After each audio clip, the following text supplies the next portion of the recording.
في فرق كبير بين بنت ممكن أي راجل يشوفها يعجب بيها، وبين بنت من أول ما يشوفها ويتعامل معاها يقول هي دي اللي أنا هتجوزها، هي دي وطني، شريكتي، هي دي السكن اللي أنا محتاجه، هي دي اللي هتنفع تبقى أم لولادي وتكمل معايا الباقي من عمري. إنك تجذبي راجل بشكل مؤقت دي حاجة سهلة، لكن إنك تجذبي راجل يكون عايز يتجوزك هي دي اللي صعبة، ودي محتاجة تعامل تاني خالص. والنهاردة أنا هقولك إزاي لما تتعاملي مع حد يشوفك مش بس مجرد بنت حلوة اتعرف عليها، يشوف فيكي مستقبله وعمره وحياته اللي عايز يقضيها معاكي. فيلا بينا نبتدي الفيديو. قبل أي حاجة أحب أعرفك بنفسي، أنا مريم عوزة، بعمل فيديوهات على اليوتيوب بقالي 5 سنين، بعمل عن حاجات تخص المرأة، بكل حاجة تخص المرأة، من أول المراهقة وحب المراهقة وحب الشباب والجواز والارتباط والشغل والخلفة والولادة وتجهيزات الجواز والتربية. فلو مهتمة بالمحتوى ده اعملي لي سبسكرايب عشان تشوفيني مرة تانية، وما تنسيش تعملي لايك وشير. وبس كده، يلا نبتدي الفيديو.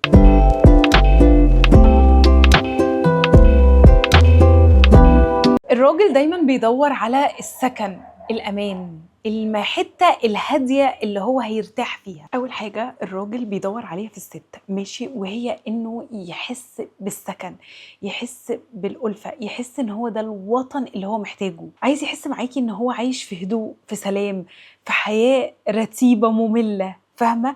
الراجل بطبيعة حياته وهو طول الوقت بيبقى مضغوط في شغله، مضغوط في حياته، مضغوط في كل حاجة هو بيعملها، ضغط على الراجل من كل حاجة.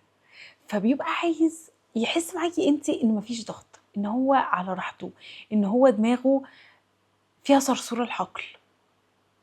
فحاولي اشتغلي على النقطة دي، حاولي ان انت ما تبقيش زنانة، ما تبقيش مجهدة. حاولي على قد ما تقدري ان انت حتى لو هتقولي له خبر سيء ان انت تمهده له بالراحة. انا عايزة اتكلم معاك، طيب انت فاضي امتى؟ طيب ممكن الخبر يزعلك؟ حاولي حتى الخبر لو وحش ان انت تقوليه بطريقة تانية. يعني مثلا انتوا مخطوبين وبابا قرر ان هو يا اما يجيب لك الشقه في المكان الفلاني، يا اما يجي ياخد دهب ويمشي.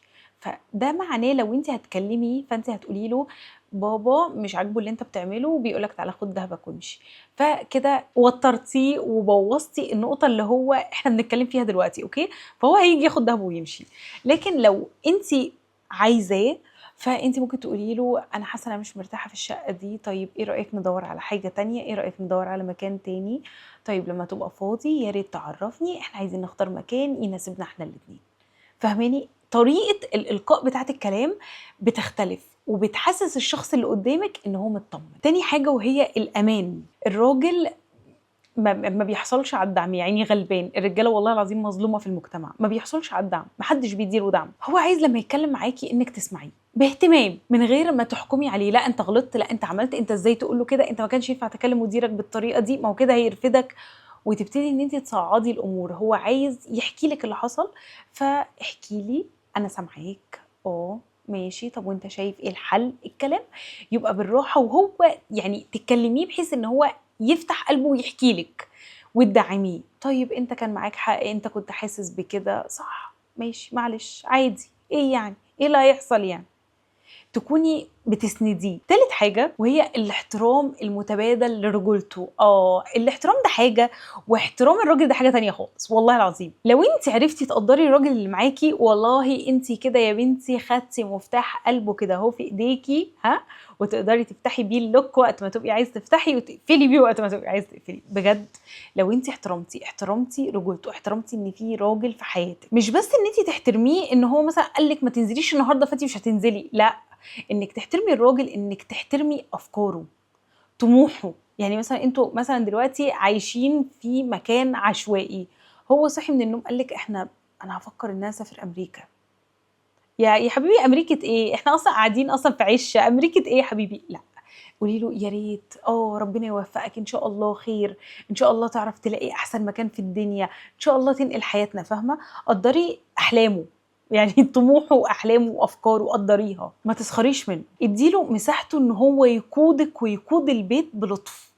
يعني إحنا كلنا عارفين إن الستات بتعمل كل اللي هي عايزاه، يعني الراجل أوقات بيشبِّث دماغه في حاجات عبيطة جدًا وصغيرة، زي مثلًا إيه، يا حبيبي ده أنا عايزة مثلًا أروح لماما يوم الجمعة، لأ مش هتروحي لماما، خلاص يا حبيبي اللي أنت شايفه أحسن برضه أنا عايزة أقعد معاك، طب ما أنا ممكن أروح الخميس وأنت في الشغل، ما أنا ممكن أروح الأربع وأنت في الشغل، هاروح السبت وأنت في الشغل وأنت مش هتعرف، بس إن أنتِ تدّي له حتة القيادة، بس اللطيفة، اللي هو أنت مش موافق خلاص يا حبيبي أنا مش هازعّلك. فاهماني؟ رابع حاجة وهي الذكاء العاطفي والمرونة. ركزي بقى معايا يا ست الكل، الذكاء العاطفي انك تعرفي تحتوي الخناقه. احنا دلوقتي بنتخانق على حاجه بقى، ايا كان الاكل اللي انت عملتيه زي الزفت وهيترمي في الزباله، فهو بيزعق وبيجعر، انت تحتوي الموقف. لو انت قلتي له ايه يعني، ما انا كل مره بعمل اكل حلو، اشمعنى المره دي؟ احنا كده يا بابا احنا بندمر الليله. لكن لما تيجي تتكلمي معاه تقولي له حبيبي انا من غيرك زي معلش النهارده الاكل ما كانش حلو، انا فعلا عملته بشكل وحش، خلاص المره الجايه وعد ههتم اكتر من كده. بس من غير ما تعندي، من غير ما تحطي راسك براسه، من غير ما تحطي راسك براسه، من غير ما تبقي اللي هو لا هو كده وانا كده، ونشد هنا ونشد هنا ونقطع الحبل في 60 داهيه 60 داهيه الجوازه، بس المهم ان هو ما يدوسليش على طرف. لا، لما تكوني راشده وعاقله وفي مواقف الخناقات بتبقي انت الطرف اللي بيسيب الخيط كله. يا عم انت بتشد، طب خده خالص، يلا توكل على الله. ده بيطمنه، بيحسسه ان هو هيتجوز واحده فعلا تكون امينه عليه وعلى بيته وعلى ولاده. خامس حاجة هو الاهتمام بنفسك، بمظهرك، بشكلك، بريحتك، بكل حاجة فيكي. كل ما كنتي مهتمية بنفسك كل ما كان هيعجب بيكي اكتر، وده مش عشان بس ان انت تعجبيه، انت كمان بتعجبي نفسك صدقيني، وتستاهلي ان انت تبقي الاحسن والاجمل والافضل. ده هيعكس قيمتك انت العالية، فده هيبقى انعكاس طبيعي عليه ان هو يعرف قيمتك العالية فيقدرك. صدقيني مهما قلنا ان المظهر مش مهم، فهو مهم بنسبة مليار في المية. سادس حاجة وهي الاستقلالية مع وجود مساحة مشتركة. يعني ايه؟ يعني ان انا اكون مستقلة، يعني انا ليا شغلي، ليا مصدر دخلي، ليا اصحابي الخاصين بيا، انا ليا عالم بتاعي انا بتاع مريم، بس في نفس الوقت انت سايباه له مساحة كبيرة جدا ان هو يشاركك في حياتك. يعني انا ليا صحابي، بس انت ايه رايك في فلانه، انا حاسه ان انا مش مرتاحه في التعامل معاها. انا ليا شغلي، بس انا عايزه احكي لك عن مشكله حصلت في شغلي. انا ليا فلوسي، بس انا بفكر ان انا اشتري بيها كذا في الاستثمار. يعني يبقى ليكي حياتك الخاصه بس تشاركي فيها، دي نقطة مهمة جدا. سابع حاجة وهي العطاء. الست معروفة ان هي كثيرة العطاء، اول ما هتحبي هتديله وتدلدقي حب، اول ما تشوفيه وتعجبي بيه هتدلدقي قلوب، وهتلاقي قلوب وفراشات بتطير منك. الست معروفة ان هي بتدي مشاعر كتير، بتدي حب كتير، العطاء عندها بوفرة. يجي اول ما يتقدم واول قعده يجي يقول لها هي معجبه بيه، اول ما يقعد يقول لها انا مش عايزك تشتغلي، تقول له اسيب الشغل؟ ايه يا بنتي، طب فكري، طب دوري، طب ابحثي مالك. اول ما نطق كده خلاص انا عايزه اسيب الشغل. اهدي يا ماما، ان انت تكوني متوازنه، ما تضحيش تضحيه غلط، وانك برضو تمسكي رايك غلط.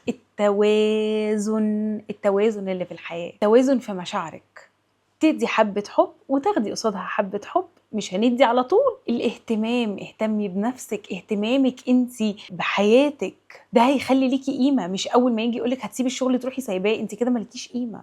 ده انتي الشغل اللي انتي هو حياتك، اللي انتي بتقضي فيه نص يومك، انتي عادي هتسيبيه عشاني. اهدي. رقم 8 وهي انك تكوني لطيفة. الراجل الذكي بيراقب الست اللي هو عايز يتجوزها، بيراقبك حتى قبل ما يتكلم معاكي، بيراقب طريقة التعامل بتاعتك مع الناس، مع اهلك، مع الأطفال، مع الحيوانات، بيراقب كل ده. كل ما يشوفك لطيفة وإنسانة نبيلة بيطمن على شكل بيته ومستقبله، وبيشوف إن هي دي اللي أنا عايزة إن أنا أعيش معاها. كل ما شاف إن أنت لطيفة حنينة، بتحبي الأطفال، بتتعاملي بلطف، بتتعاملي بصوت واطي، تكوني هادية، هو بيشوف إن هي دي أنا عايز دي. 10 حاجة وهي الثقة والنضج، إنك تكوني واثقة فيه، إنك تكوني ما بتشكيش فيه، إنك تكوني بتغيري بس بعقل، عندك غيرة واعية. لكن الغيرة المرضية، الشك المستمر، القلق، التوتر، بتفتحي الموبايل وهو نايم، تبصميه، الكلام ده كله ده مش هيخلي ان انت تكون حياتك حلوة. ده بيظهر من ايه؟ الجوازات اللي بتبوظ دي بيظهر من اول ما انتوا بتبتدوا تتعرفوا على بعض. فتكون انت مثلا هو قاعد فحاطط الموبايل على وشه، حاطط الموبايل على وشك ليه؟ وريني، فتش، افتح، اعمل. ما هو ده طبعا هيخليه يمشي، طبعًا مش هياخدِك زوجة، لكن إنِّك واثقة من نفسِك وواثقة في حياتِك، حتى لو هو رفع سماعة التليفون وقال ألو يا حبيبتي، أنتِ مش هترفعي حاجب ومش هتبُصّي، عادي هو بعد ما يخلّص المكالمة أنتِ تفضلي زي ما أنتِ، فهو يقول لِك ده أنا كنت باكلم فلانة، باكلم ماما، باكلم أختي، لكن لو أنتِ من الأول غِيرتِ وانفعلتِ وإيه ده وأنت بتكلم مين وليه وفين وإمتى ومين دي، ورّيني الموبايل، ما طبعًا، طبعًا، طبعًا هيسيبِك. إيه إحنا ناقصين شَك وخنقة وقرف؟ أمّا تعملي كده هتبقي تقيلة وواثقة من نفسِك وراسية. ودي حاجة مهمة. النقطة رقم 10 وهي البساطة والفُكاهة، يعني إنِّك تكوني بسيطة في التعامل معاكِ، بسيطة، إنسانة بسيطة، ابتسامتِك بسيطة، ضحكتِك بسيطة، كلامِك بسيط، تشاركي اللحظات الحلوة في حياتِك، تدوّري على نُص الكوباية المليان وتورّيه للناس، تكوني إيجابية، تكوني إيجابية، كل ما كنتِ لطيفة، خفيفة، إيجابية، كل ما كانت الحياة معاكِ سهلة وسريعة وهتمُر ممتعة، وهتمُر وهي مبهجة. خلّيكِ شخص طيب، سَلِس، بسيط. في النهاية إحنا مش هدفنا إن إحنا نتغيّر عشان أي حد، لكن الهدف الأساسي إن إحنا نكون أحسن نسخة من نفسنا. آه والله، ونجذب الشخص اللي يقدّر قيمتي بالضبط، اللي يقدّر قيمتي صح، اللي يعرف قد إيه أنا تعبت عشان أبني شخصيتي بالشكل ده، فيقدّرها ويحطها فوق راسه. هاستناكِ تكتبي لي تحت في التعليقات إيه أكتر صفة بتحسي إن هي أساسية في اختيارِك شريك حياتِك. ولو عجبِك الفيديو ما تنسيش تعملي لي لايك، شير وتشاركيه مع صحابِك من فضلِك، وتعملي لي سبسكرايب وتفعلي زر الجرس عشان تشوفيني مرة تانية. وأنا باشكرِك جدًا على وقتِك. باي باي.